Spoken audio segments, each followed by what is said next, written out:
Bismillahirrahmanirrahim. Assalamualaikum warahmatullahi wabarakatuh.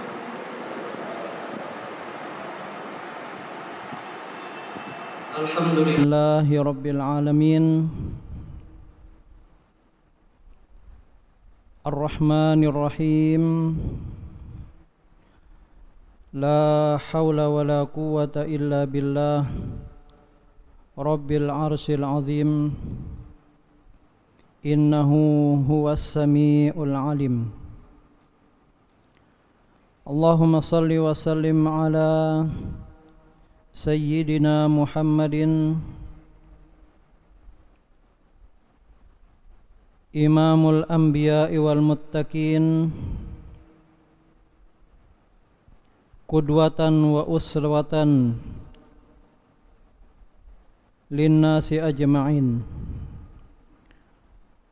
wa ala alihi wa ashabihi wa tabi'in wa man tabi'ahum bi ihsanin ila yaumiddin, amma ba'du.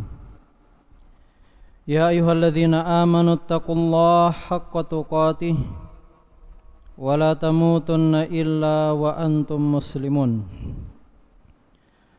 Allahumma inna nas'aluka ilman nafi'a wa rizqan tayyiba wa amalan mutaqabbala. Alhamdulillah, puji syukur kepada Allah Subhanahu wa taala hendaknya senantiasa kita selalu ucapkan, karena Allah Subhanahu wa taala yang selalu dan terus menerus melimpahkan rahmatnya, melimpahkan karunia-Nya, melimpahkan hidayahnya, mencurahkan rizkinya kepada kita semua. Dan marilah senantiasa kita bersolawat, mendoakan keselamatan dan kebaikan kepada Nabi yang mulia, manusia yang pernah Allah utus di dunia ini untuk membimbing manusia menuju jalan keselamatan, menuju surga Allah Subhanahu wa ta'ala. Allahumma salli wa sallim ala Muhammadin wa ala alihi wa ashabihi wa tabi'in wa man tabi'ahum bi ihsanin ila yaumiddin, amma ba'du. Para jamaah sekalian,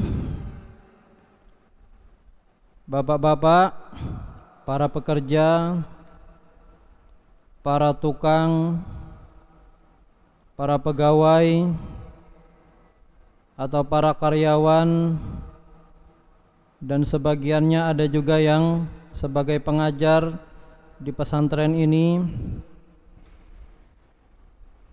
kami ucapkan terima kasih yang sebanyak-banyaknya. Semoga Allah Subhanahu wa ta'ala melimpahkan pahala,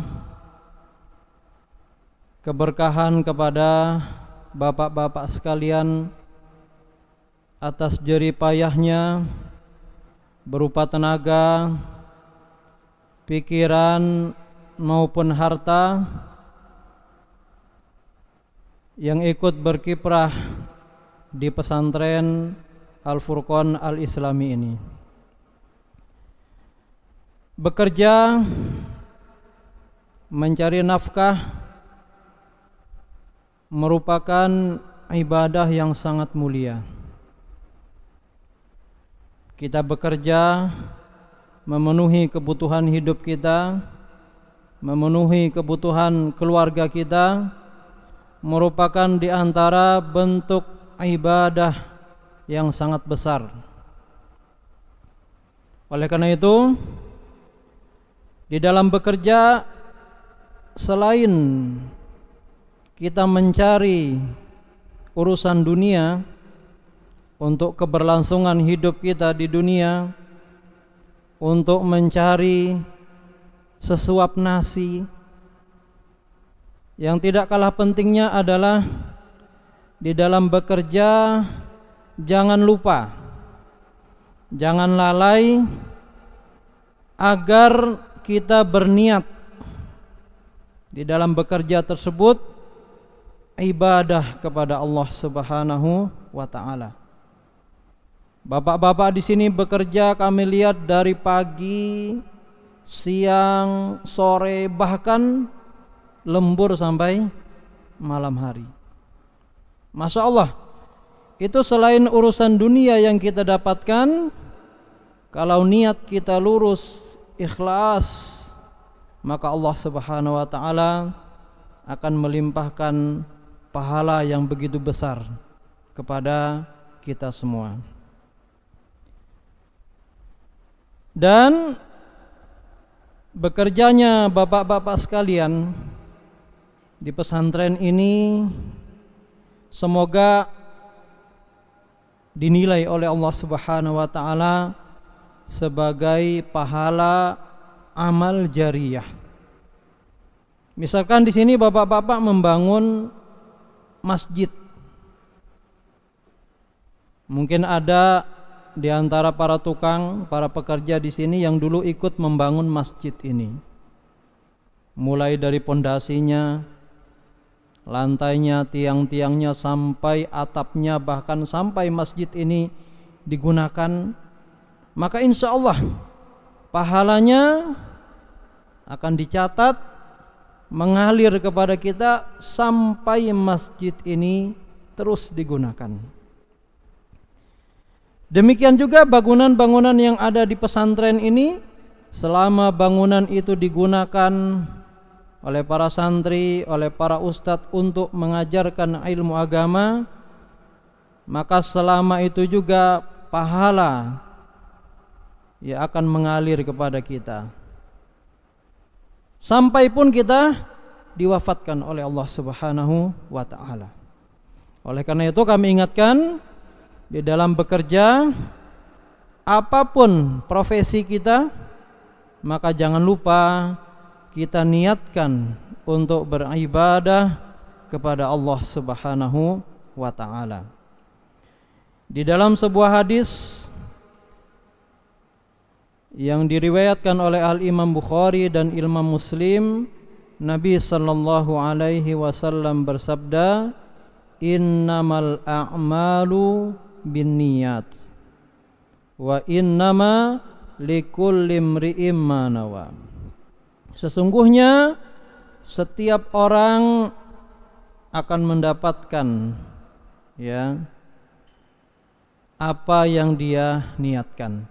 Sesungguhnya setiap perbuatan tergantung kepada niatnya, dan seseorang akan mendapatkan apa yang dia niatkan. Dia bekerja untuk dunia, insya Allah Allah akan berikan dunia baginya.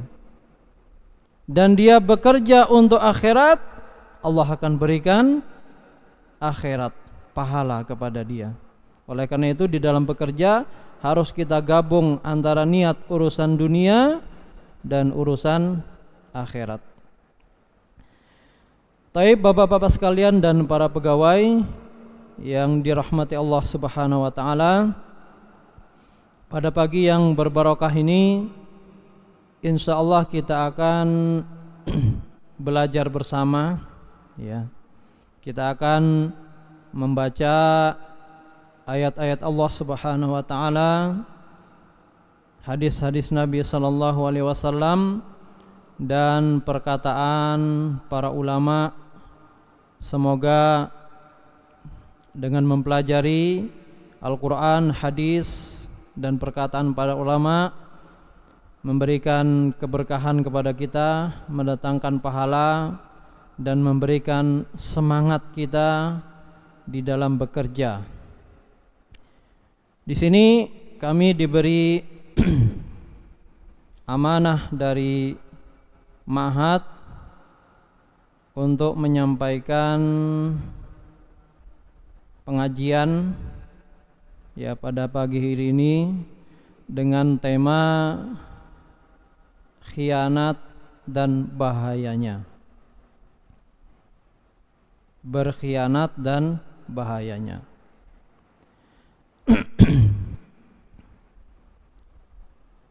Agama kita yakini semua adalah agama yang sangat mulia. Agama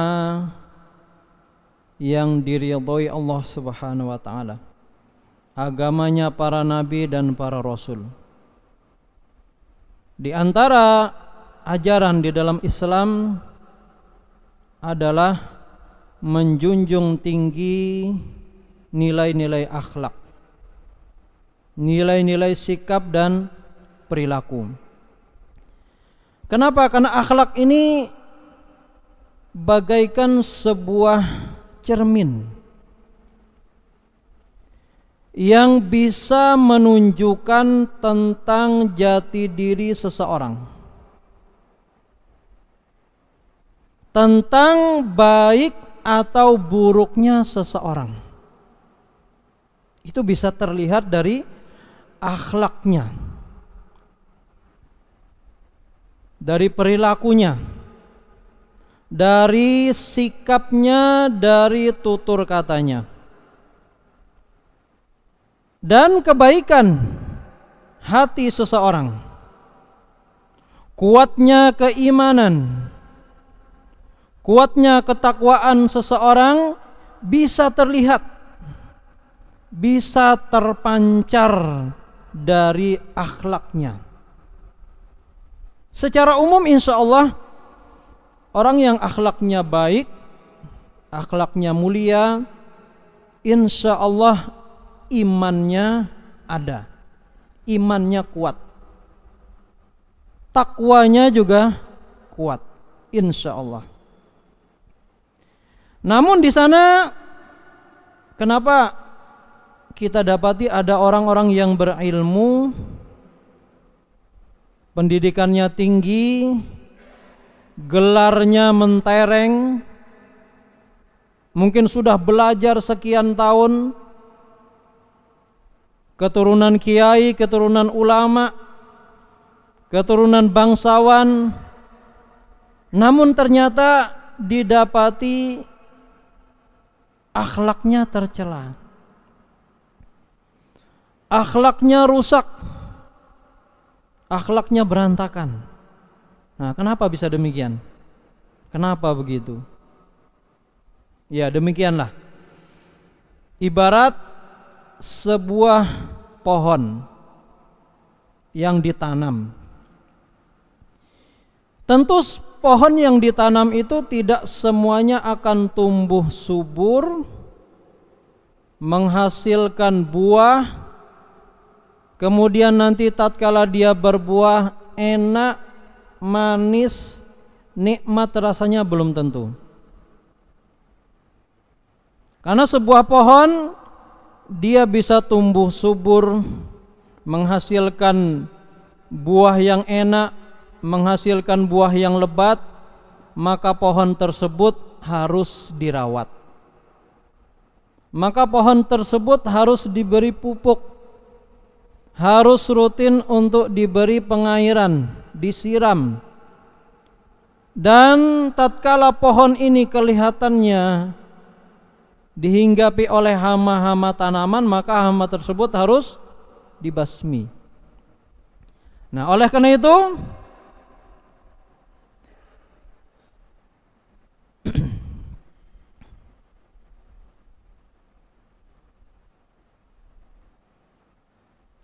akhlak yang mulia, meskipun seseorang itu sudah dianggap berilmu, sudah dianggap pintar, namun perlu akhlak ini untuk dilatih, perlu untuk dipraktekkan. Kenapa?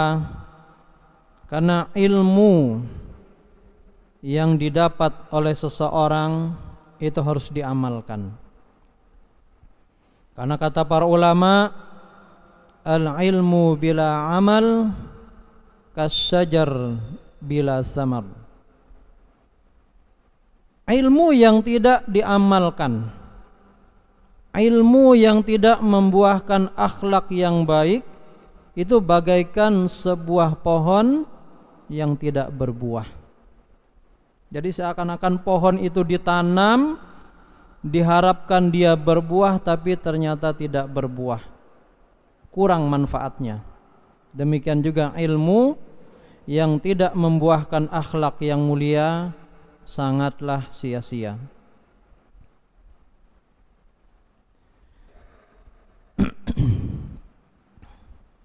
Nabi SAW adalah manusia yang paling baik akhlaknya. Allah Subhanahu wa ta'ala menyebutkan tentang akhlak beliau, wa innaka la'ala khuluqin azim. Wahai Muhammad, sesungguhnya engkau berada di akhlak yang sangat mulia. Demikian juga Nabi SAW Allah utus kepada umat manusia, di antara tujuannya adalah memberikan contoh kepada manusia dan menyempurnakan akhlak-akhlak yang mulia. Disebutkan di dalam sebuah hadis ya, tentang pentingnya akhlak ini dari sahabat Anas radhiyallahu an, bahwasanya Nabi sallallahu alaihi wasallam bersabda, innal abda la yablughu bi husni khuluqihi darajatil akhirah wa syarafal manazil wa innahu la dha'ifu al ibadah wa innahu la yablughu bi su'i khuluqihi daraka jahannam wa huwa abidun. Nabi sallallahu alaihi wasallam bersabda, sesungguhnya seseorang dapat mencapai tingkatan yang tertinggi di akhirat dengan akhlaknya yang mulia, meskipun ibadahnya lemah, meskipun ibadahnya kurang. Dan sebaliknya, derajat seseorang bisa rendah, bahkan berada di neraka Allah Subhanahu wa ta'ala akibat akhlaknya yang tercela, meskipun ibadahnya banyak. Namun apabila akhlaknya tercela, maka ancaman dari Nabi SAW, ya, orang tersebut bisa masuk ke dalam neraka. Na'udzubillah. Dan di dalam hadis juga Nabi SAW pernah menjelaskan bahwasanya di antara perkara yang bisa memasukkan seorang hamba, bahkan yang menyebabkan manusia paling banyak masuk ke dalam surga, adalah akhlak yang mulia. Beliau mengatakan ditanya oleh sahabat, ya Rasulullah, ya, beliau ditanya, ma yudkhilun nas al jannah. Maka beliau mengatakan, taqwallah wa husnul khuluq, bertakwa kepada Allah dan akhlak yang mulia. Ada cerita yang sangat terkenal, ya, tentang dua orang wanita, ya, satunya berakhlak tercela dan satunya berakhlak mulia. Disebutkan dahulu kala di masa Bani Israel ada seorang wanita nakal, ya, seorang wanita tunasusila. Pekerjaan adalah seperti itu. Berarti ini adalah akhlak yang tercela. Suatu ketika dia berjalan di siang hari, kemudian dia melewati seekor anjing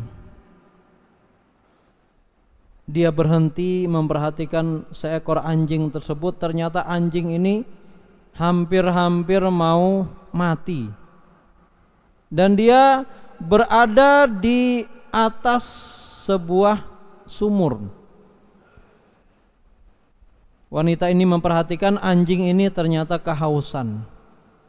Maka dia turun ke dasar sumur, berniat untuk mengambil air. Tatkala dia sampai di bawah sumur, dia bingung untuk mengambil air itu dengan apa. Tidak ada gayung, tidak ada ember, tidak ada tempat penampungan air untuk dia bawa. Kemudian akhirnya dia melepas sepatunya, dia masukkan air tersebut ke dalam sepatunya. Kemudian dia bingung lagi bagaimana dia naik. Bagaimana dia membawa sepatu ini, kalau pakai tangan nggak mungkin. Akhirnya sepatunya itu yang berisi air dia gigit, ya, dia gigit dengan mulutnya. Kemudian dia memanjat, ya, pinggir-pinggir sumur tersebut, sehingga akhirnya dia sampai ke atas dan dia memberikan anjing tersebut air minum dari sepatu yang dia isi tersebut. Di akhirat kelak kata Nabi SAW, wanita ini Allah ampuni dosanya sebagai wanita pezina, kemudian Allah masukkan dia ke dalam surga. Gara-gara apa? Akhlaknya yang mulia kepada binatang, kepada seekor anjing. Masya Allah.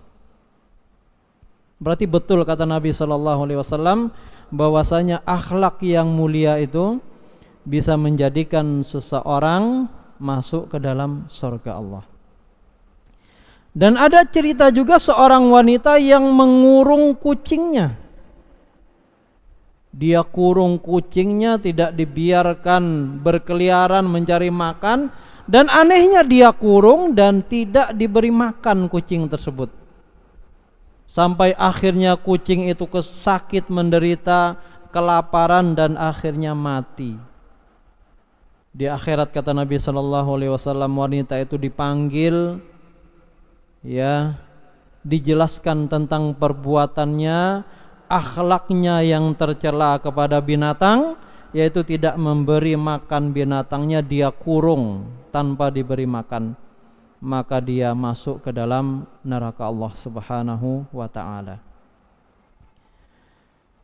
Taib, para bapak-bapak, para pegawai sekalian yang dirahmati Allah Subhanahu wa ta'ala, pembahasan kita adalah tentang akhlak yang tercela, yaitu berkhianat.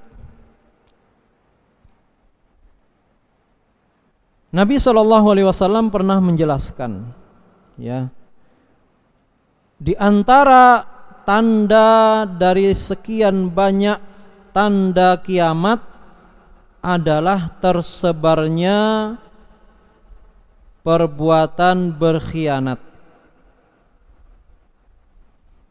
Dan di masa-masa kita sekarang, ya, sangat banyak sekali sifat dan perbuatan tersebut, ya. Nabi SAW bersabda, wala taqumus sa'ah hatta yadhhara al-fahshu wa tafahus wa qati'atur rahim wa su'ul mujawarah hatta yu'tamana kha'inu wa yukhawwana al-aminu. Beliau mengatakan SAW, tidak akan terjadi hari kiamat sehingga muncul perbuatan-perbuatan keji.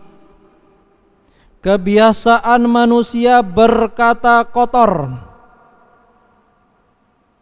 Kebiasaan manusia memutus hubungan kerabat, memutus silaturahmi, keburukan di dalam bertetangga, dan orang-orang yang suka berkhianat, diberi amanah, diberi kepercayaan, Dan orang-orang yang memiliki sifat amanah malah dianggap berkhianat.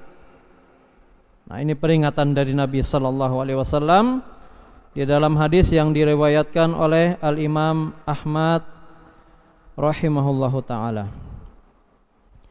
Kemudian para ulama menyebutkan dalil-dalil, keterangan-keterangan di dalam Al-Qur'an sangat banyak sekali.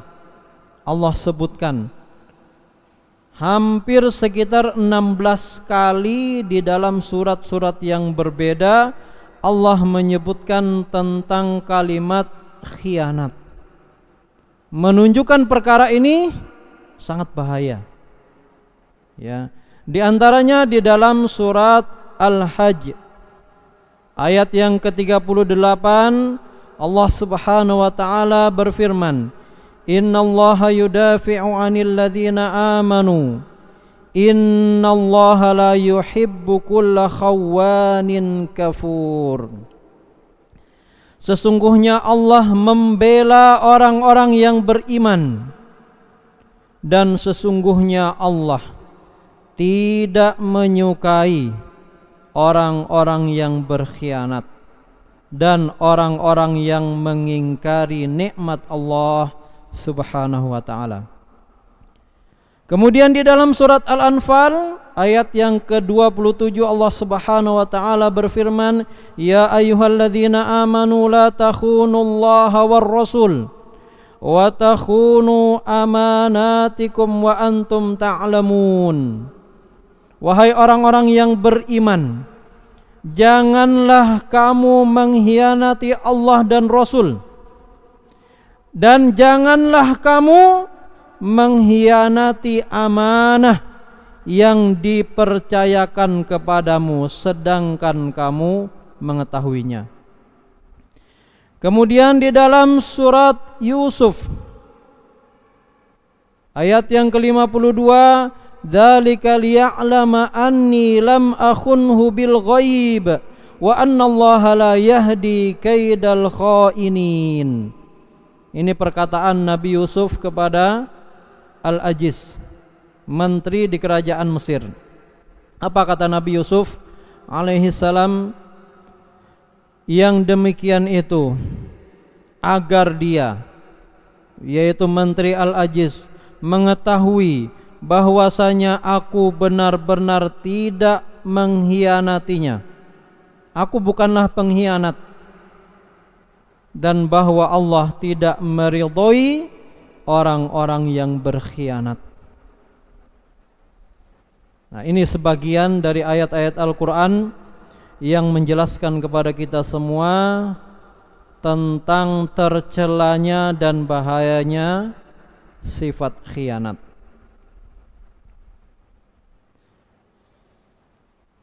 Berikutnya kita perlu mengetahui apa itu berkhianat. Disebutkan oleh para ulama tentang definisi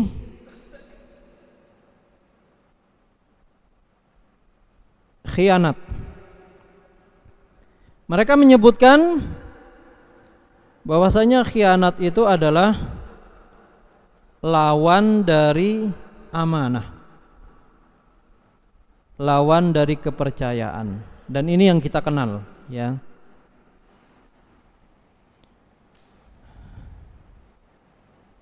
Ada juga di antara mereka yang menyebutkan, di antara Al-Imam Al-Qurtubi rahimahullahu taala mengatakan khianat itu adalah curang atau menyembunyikan sesuatu. Yang lebih lengkap adalah perkataan Al-Imam Jahiz.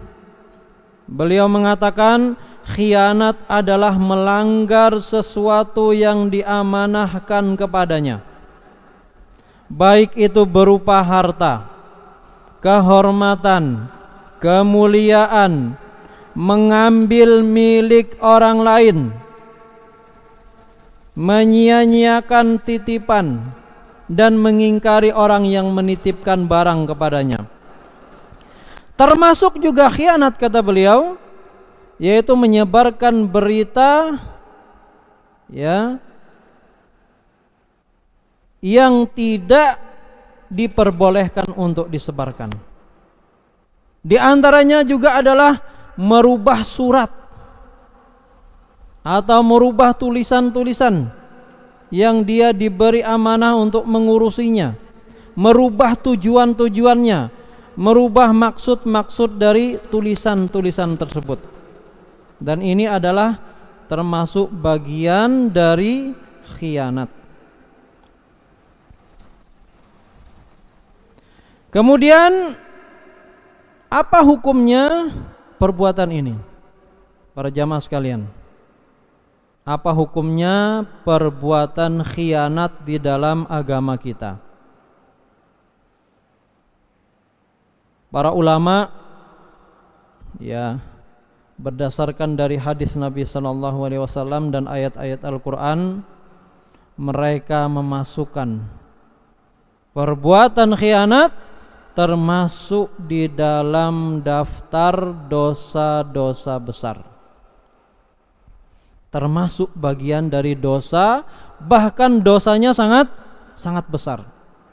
Di antaranya adalah Al-Imam Az-Zahabi di dalam kitabnya Al-Kabair. Beliau menyebutkan bahwasanya berkhianat itu termasuk dosa-dosa besar nomor 39. Meskipun berkhianat itu juga memiliki apa? Dosa yang bertingkat-tingkat. Namun beliau di dalam kitabnya menyebutkan bahwasanya berkhianat termasuk dari dosa-dosa besar. Dan beliau mengatakan khianat merupakan perbuatan keji dalam segala hal. Berkhianat merupakan perbuatan keji dalam segala hal. Tetapi sebagiannya lebih buruk dari yang lainnya. Tentu, kata beliau, orang yang berkhianat kepadamu misalnya dalam masalah uang, tidak sama dosanya dengan orang yang berkhianat kepadamu dalam urusan keluargamu atau melakukan perbuatan-perbuatan dosa yang lainnya. Dan Imam Ibnu Hajar Al-Haytami mengatakan, dosa besar berkhianat itu termasuk dari urutan dosa, yaitu nomor 240. Ya. Yaitu berkhianat dalam amanah. Seperti apa beliau contohkan? Berkhianat di dalam barang titipan, barang yang digadaikan, barang yang disewakan. Ya, Masya Allah, ini penjelasan dari para ulama kita ya tentang hukum dari berkhianat. Kesimpulannya, berkhianat merupakan dosa di antara rangkaian dari dosa-dosa besar. Kemudian macam-macam berkhianat. Para ulama menyebutkan berkhianat ini setidaknya terbagi menjadi dua macam. Yang pertama, berkhianat kepada Allah Subhanahu wa taala. Karena sesungguhnya menjalankan kewajiban-kewajiban agama merupakan amanah yang Allah Subhanahu wa taala berikan kepada manusia. Tatkala manusia tidak melaksanakan perintah Allah, tidak menjauhi larangan-larangan Allah, berarti manusia itu digolongkan dengan orang yang berkhianat. Ya. Tatkala manusia tidak mau melaksanakan perintah Allah, tidak mau menjauhi larangan Allah, maka digolongkan sebagai manusia yang berkhianat kepada siapa? Kepada Allah Subhanahu wa taala. Apa landasannya? Apa dalilnya? Kita perhatikan firman Allah Subhanahu wa taala di dalam surat Al-Ahzab. Allah Subhanahu wa taala berfirman, "Inna aradnal amanata 'alas samawati wal ardi wal jibal fa abaina ay yahmilnaha wa asfaqna minha wa hamalahal insan innahu kana zaluman jahula." Yang artinya, kata Allah Subhanahu wa taala, sesungguhnya kami telah memberikan kepercayaan, kami telah memberikan amanah kepada langit, kepada bumi, kepada gunung, namun mereka semua tidak mau menerima amanah tersebut. Maka akhirnya amanah tersebut diberikan kepada manusia. Perintah-perintah Allah, larangan-larangan Allah dibebankan kepada manusia. Namun manusia berkhianat kepada amanah tersebut, berkhianat kepada amanah yang dipikulkan kepada mereka. Sesungguhnya manusia benar-benar makhluk yang zalim dan sangat bodoh. Ini perkataan Allah Subhanahu wa taala. Oleh karena itu para jamaah sekalian, agar kita tidak termasuk orang-orang yang berkhianat kepada Allah Subhanahu wa taala, maka mari kita semua berusaha semampu kita untuk menjalankan perintah-perintah Allah Subhanahu wa taala, ibadah kepada Allah. Di antaranya adalah yang wajib kita lakukan 5 kali dalam sehari semalam, ya, yaitu kewajiban kita sebagai seorang muslim untuk menjalankan salat. Dan ini tidak berat, ya. Kita bisa bekerja dari pagi, siang, sore, bahkan lembur malam. Kenapa kita tidak bisa menyempatkan waktu kita sejenak, ya, untuk menghadap Allah Subhanahu wa taala? Sebentar saja. Salat itu sebentar saja. Paling 10 menit. Ya. Kalau kita gabungkan 10 menit 5 kali 50 menit 1 jam lah. Sedangkan kita punya waktu 24 jam. Kita hanya diminta oleh Allah 1 jam saja, atau 1 jam setengah. Ya. Agar apa? Agar kita tidak termasuk dari, ya, perkataan Allah Subhanahu wa taala, yaitu manusia-manusia yang berkhianat kepada Allah Subhanahu wa taala. Jikalau datang bulan Ramadan, kita berpuasa. Tatkala Allah Subhanahu wa taala memberikan rizki yang lebih kepada kita, kita sedekahkan. Kalau sampai haul dan nisabnya, kita zakatkan. Ya. Tatkala kita punya kelebihan harta, punya kekuatan, kita bisa menunaikan apa? Rukun Islam yang kelima. Ya, menunaikan ibadah haji ke Baitullah. Gimana Bapak-bapak, siap insyaallah ya? Ya, semoga yang hadir di sini, ya, menjadi hamba-hamba Allah, ya, yang menjalankan amanah Allah Subhanahu wa taala dengan melaksanakan perintah-perintah Allah, ya, yang telah diwajibkan kepada kita, ya.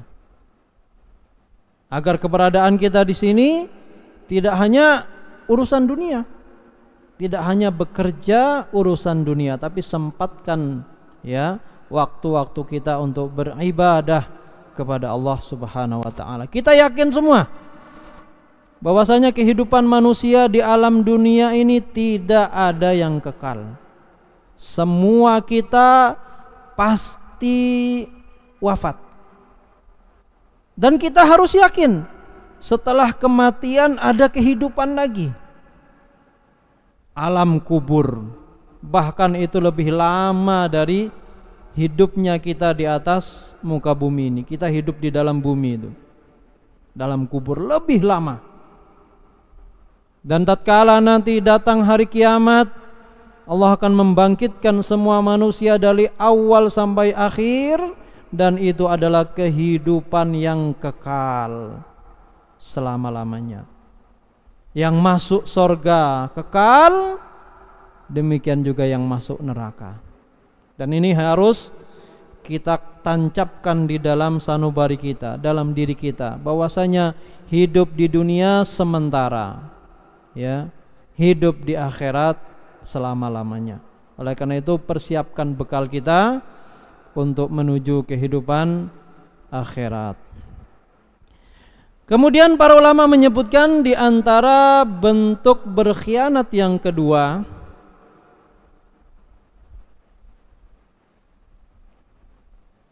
adalah berkhianat dalam urusan kita dengan manusia.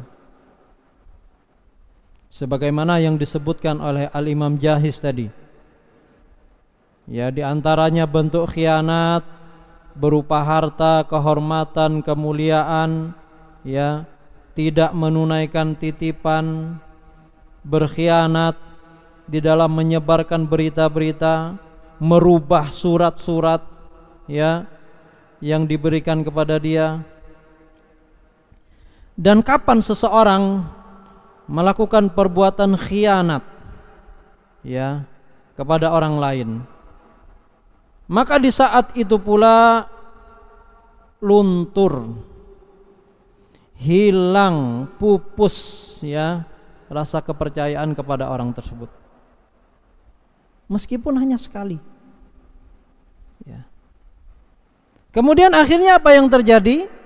Hubungan sosial menjadi retak, rusak hubungan sosial kita.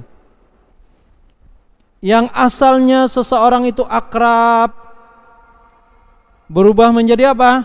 Menjaga jarak, bahkan lama-lama menjauh. Obrolan yang asalnya enak, manis, penuh canda, gurauan, berubah menjadi apa?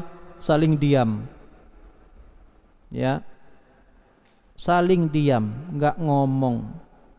Bahkan yang parah lagi, sampai pun salam tidak diucapkan. Berat. Kenapa? Karena fulan pengkhianat. Naudzubillah. Fulan berkhianat. Tidak bisa dipercaya. Omongannya tidak bisa dipercaya. Sikapnya tidak bisa dipercaya. Naudzubillah. Ya.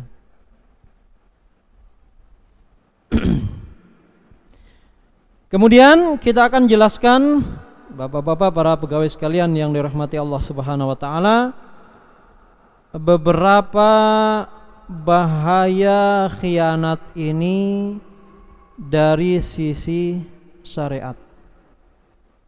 Kalau dari sisi dunia tadi kita sudah jelaskan, dan tentu banyak lagi keburukan-keburukan dari, ya, sifat atau perbuatan khianat ini. Semoga dengan kita mengetahui, ya, dari sisi syariatnya bahayanya, ya, tentang khianat ini, kita bisa sadar, kita bisa menjauhi perbuatan tersebut, ya. Yang pertama, berkhianat ini termasuk dari sifat yang tercela, yaitu sifatnya orang munafik. Perlu kita ketahui bapak-bapak sekalian bahwasanya munafik, ya, itu adalah sifat yang sangat tercela. Munafik itu menyembunyikan apa yang ada di dalam hatinya, di dalam keyakinannya, dan menampakkan zahirnya berbeda. Dan di dalam Al-Quran Allah mengatakan kaum munafikin ini berada di dalam neraka jahanam yang paling bawah. Ya, orang-orang munafik. Jadi mereka asalnya kafir namun pura-pura Islam. Ya. Keyakinannya kafir namun pura-pura menampakkan Islam, dan ini bahaya. Sebagaimana yang terjadi dahulu kala di masa Nabi sallallahu alaihi wasallam di kota Madinah. Di dalam kota Madinah itu ada orang-orang munafik. Bahaya sekali. Ya, contohnya tatkala perang Uhud, Nabi sallallahu alaihi wasallam membawa pasukan sekitar 1000 pasukan menghadapi pasukan Quraisy yang berjumlah 3000. Tatkala sudah mendekati medan perang lembah Uhud, Abdullah bin Ubay bin Salul, pemimpin kaum munafikin, asalnya dia ini adalah orang Yahudi. Dia menghasut ya para pasukan tersebut, tentunya orang-orang munafik, sehingga 300 orang mundur dari medan perang, pulang ke Madinah. Kemudian tatkala perang Ahzab, perang Khandaq juga bagaimana besarnya peran orang-orang munafik, ya, menghasut saudara-saudaranya untuk memusuhi kaum muslimin.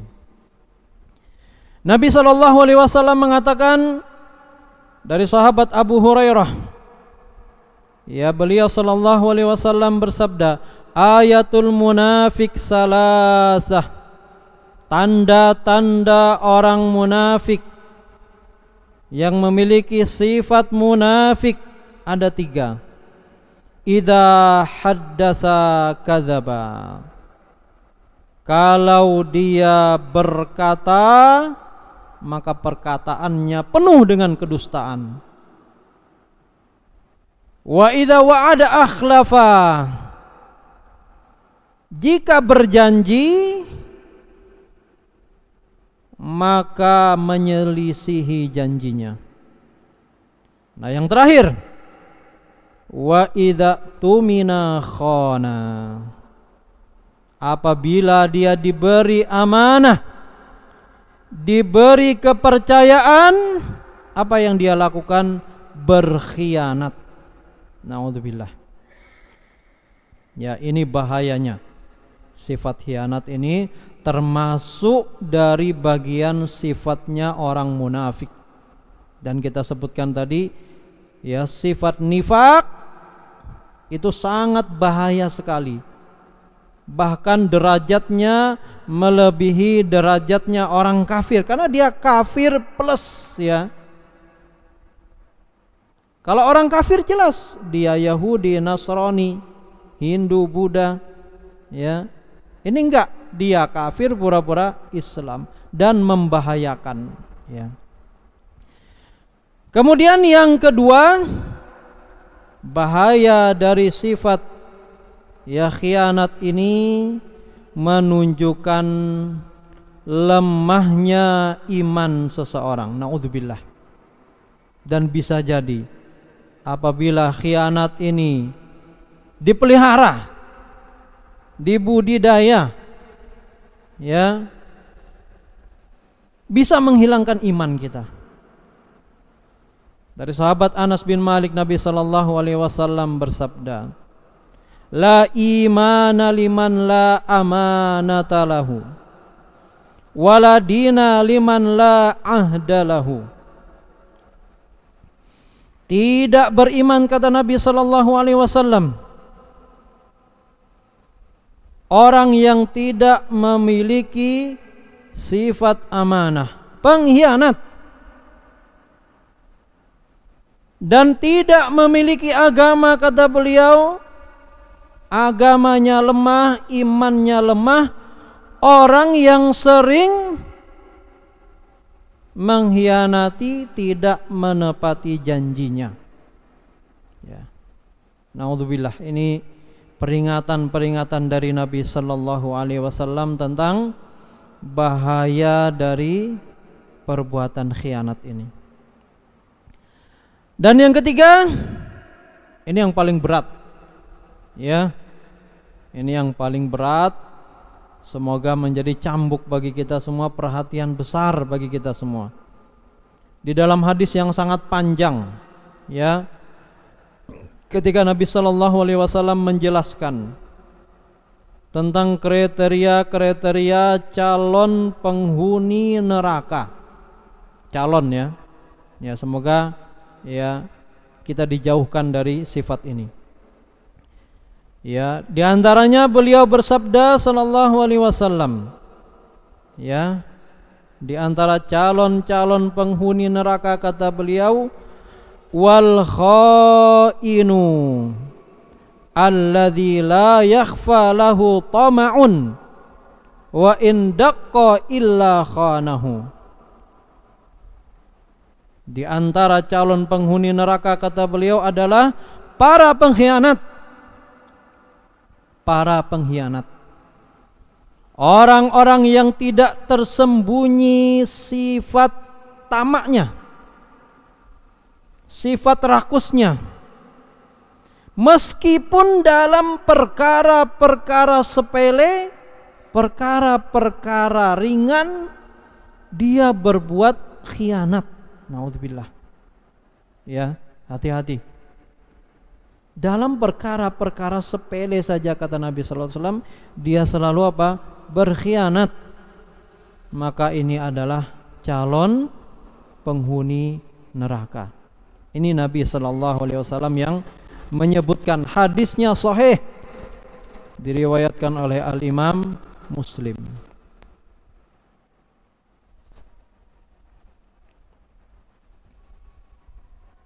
Maka para jamaah sekalian, para bapak-bapak, para pegawai yang dirahmati Allah Subhanahu wa taala, dengan tersebarnya khianat pada zaman ini, bahkan katanya dikatakan sulit mencari orang yang terpercaya. Ya. Diberikan pekerjaan, bertahan beberapa hari, beberapa minggu, beberapa pekan, setelahnya sudah hilang kepercayaan, hilang amanah. Maka seharusnya ya kita jika mengetahui hal tersebut terjadi di tengah kita, kita jangan diam. Minimal kita kasih tahu, kita nasihati ya bahwasanya perbuatan itu dilarang dalam syariat kita. Perbuatan itu mendatangkan dosa besar. Bahkan ancaman dari Nabi sallallahu alaihi wasallam, pelakunya termasuk calon penghuni surga. Ya. Kita takut ya apabila sifat ini hilang dari kita, maka Allah Subhanahu wa taala menghukum kita, menimpakan berbagai macam bala, menimpakan berbagai macam musibah ya kepada kita. Oleh karena itu perbanyaklah kita beristighfar kepada Allah Subhanahu wa taala jika perbuatan khianat ini pernah kita lakukan. Ya. Maka segera kita tinggalkan. Beristighfar kepada Allah Subhanahu wa taala. Kemudian yang terakhir, ya, bagaimana cara kita agar bisa jauh, agar bisa terhindar dari perbuatan berkhianat ini. Yang pertama, kita harus mengetahui betapa jeleknya, betapa terjelanya, betapa tercelanya, betapa hinanya ya perbuatan tersebut. Dan tadi sudah kita jelaskan ya tentang bahaya-bahayanya, ya celaan-celaan dari Allah dan Rasul ya tentang perbuatan tersebut. Ya. Jadi kita harus mengerti bahayanya.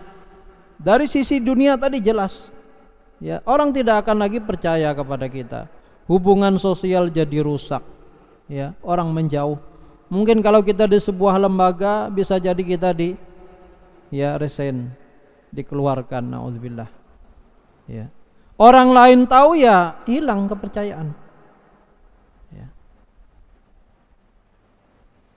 Dan yang paling besar tadi ya ancaman dari Allah dan Rasulnya. Ya. Yang kedua adalah cara untuk bisa terhindar dari perbuatan khianat ini. Ya, kita perhatikan nasihat Nabi Shallallahu Alaihi Wasallam.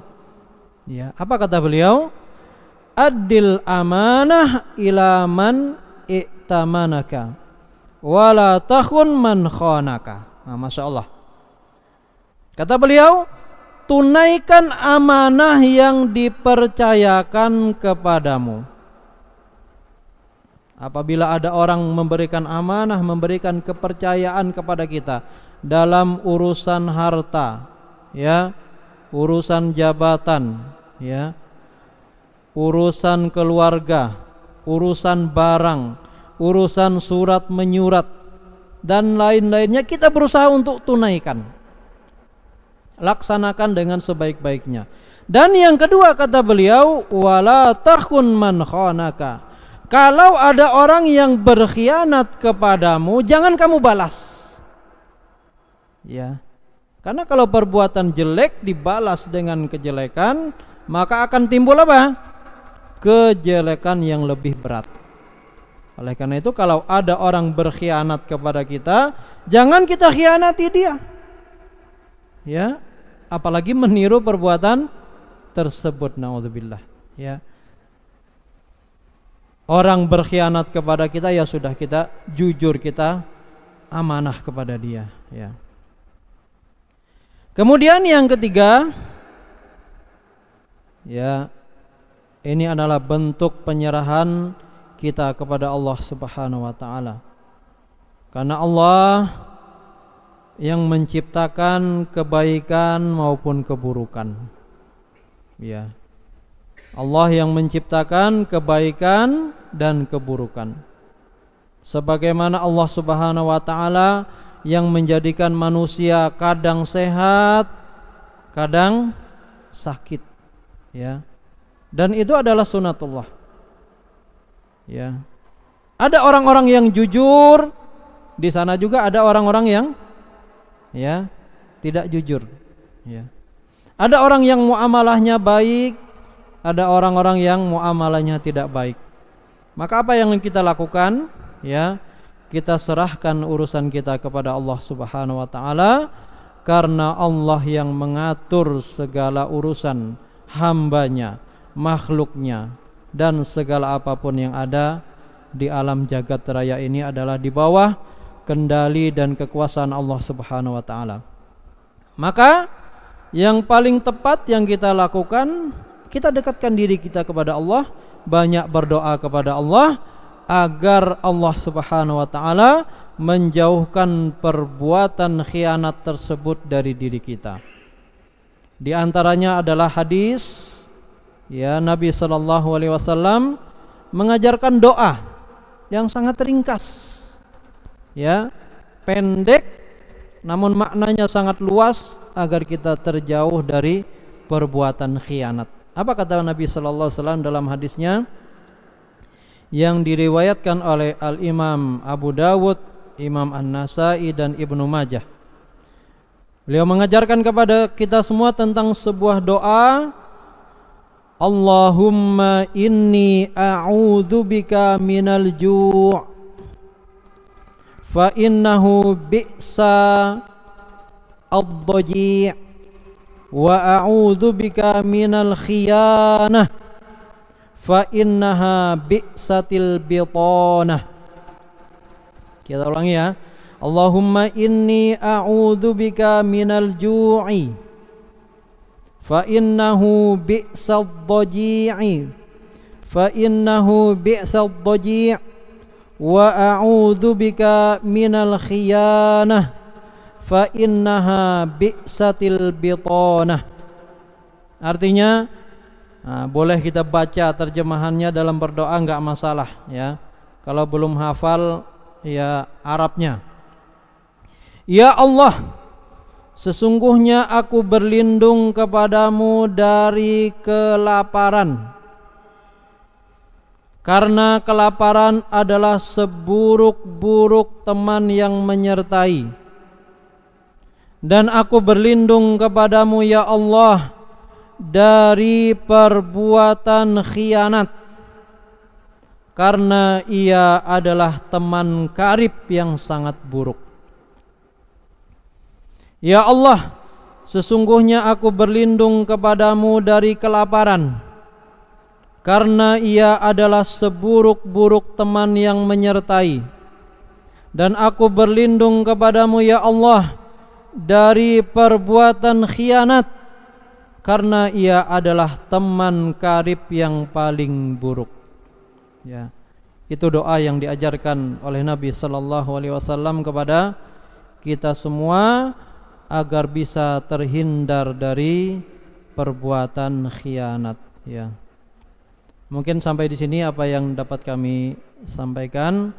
Semoga bisa memberikan peringatan, memberikan teguran, dan bisa kita amalkan dan kita jauhi perbuatan tersebut. Wassallallahu ala nabiyyina Muhammadin wa ala alihi wa sahbihi ajma'in walhamdulillahi rabbil alamin. Subhanakallahumma bihamdika asyhadu an la ilaha illa anta astaghfiruka wa atubu ilaik. Wassalamualaikum warahmatullahi wabarakatuh. Al Furqan TV, saluran pendidikan, dakwah dan inspirasi Islami.